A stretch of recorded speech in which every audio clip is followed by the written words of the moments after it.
Hey there everyone, in this video I'm going to talk about how you can brand your Power Apps with modern themes and controls, that too without using any custom code, JSONs or any variables. As you can see, I've built this gallery design with header, footer, all the active filters, everything's using modern themes. And if I switch between the dark and light themes mode, it's changed as per the selected themes in this toggle. Let's just talk about how we can build this in our Power Apps and give our app a consistent, branded look as per our organization standard color themes. If I go to my Power Apps, I have created a screen here with the name of screen 2, and I've used all the modern controls here to showcase that how it will look like in our modern controls. You can implement this into your classic control as well, but recommended ways to use it with the modern controls. If these modern controls and themes are not enabled for you by default, you have to go to the settings, updates. There is modern control and themes. You have to just turn this on. It will be available for you. Now go to this ellipsis icon, themes. As you can see, I have dark and light themes already created. Apart from, you have some default themes as well. You can switch between them anytime, whatever you like. And to add a new themes, you have to click on add theme option, give your theme a name, test theme, select the font type. In this case, let me select Open Sans.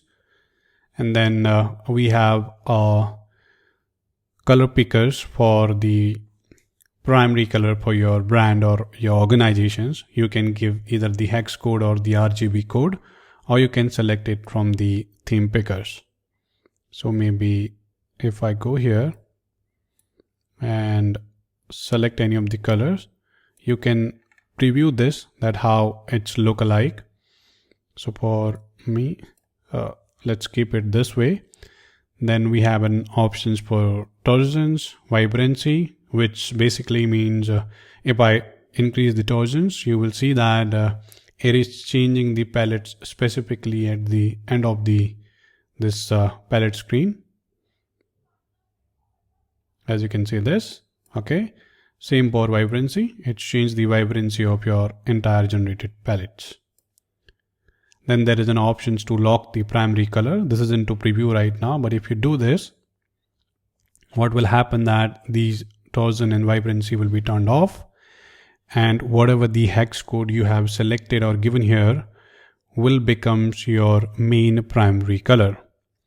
So in the generated palettes, if you see, there is a name from darker 70 to lighter 80. You can use all of them, but by default, all the modern controls use the primary and secondary color. So you see this one is our primary color.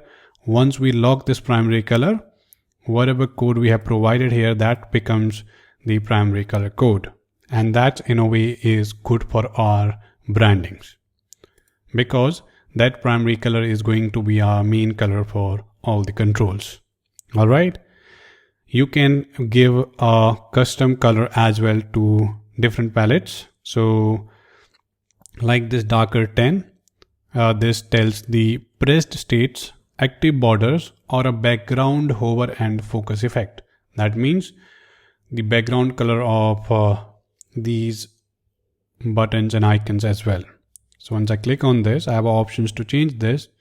Let me give this to a unique color, a little lighter, this one. And if I just preview this, you will see on hover, this changes to blue. So it is for every control. Like you did to do this for the tab as well, everything's changed accordingly. So you can pretty much customize them as well. So once you are satisfied and done with your themes, what you have to do is just save this by clicking on this create icon. A test theme will be created, and by default it is selected. So you'll see that all the modern controls is inheriting it from that. Now there is a theme picker I have created to switch between different themes. You can create a drop down option as well, just to showcase that how it's work. So what we can do is, this theme picker is our toggle control. If we go here, there's the toggle 3, and in our app there is a property called theme. By default it is selecting whatever theme we are selecting there, but we can put our conditions here as well.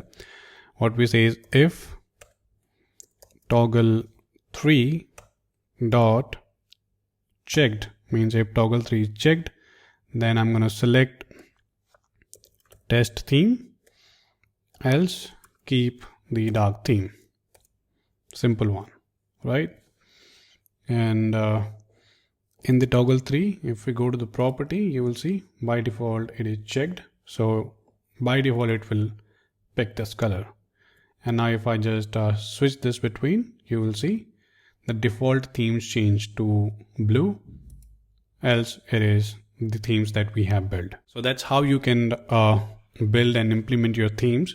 Now if we go to some specific controls, let's suppose if we go to the button control, if we go to the property, you will see there is multiple options we have. So we can style and theme as per like primary, secondary, outline, substyle, transparent. So if I select this secondary one, the button background change.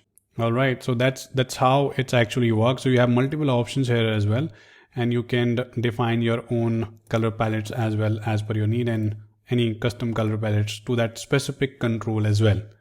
But by default, these modern controls will inherit the default color that we have, but you can anytime change this, and you can see that how the rating fill is inheriting the color codes like app.themes.color.darker30. So if I just remove this, you have options like darker 1 to 70, and same goes with like colors.lighters.1 to 80. So similar that we created there. And if we select primary, it will select the primary one. So you can see that the themes that we build, we have this darker 70 to lighter 80. You can select any one or anything for that particular controls. Now if I include any classic control, so let me just put a classic button control. So this is the classic button control I have put in. By default, if I go to the fill property of this one, you will see it has inherited the app.theme.primary, but I can just change this anytime to maybe darker 70. So you'll say that this is what the button color, but on the hover, whatever color I have selected, it will remain same. So that's how it is. You can implement or extend this as per your need. If I go to my main screen that I've built, you will see that it has inherited the same color themes as per the defined themes there. So you can brand your PowerApps as per your organization's color themes and give it a consistent look across the screens or to the different app as well. Right now there is no options to export these themes to our different app, but hopefully in future we'll have that options as well. Let me know in the comment if you need any detail on this topics. Happy to help you. I hope this is helpful to you. Have a good day. Thanks for watching Learn and Tech.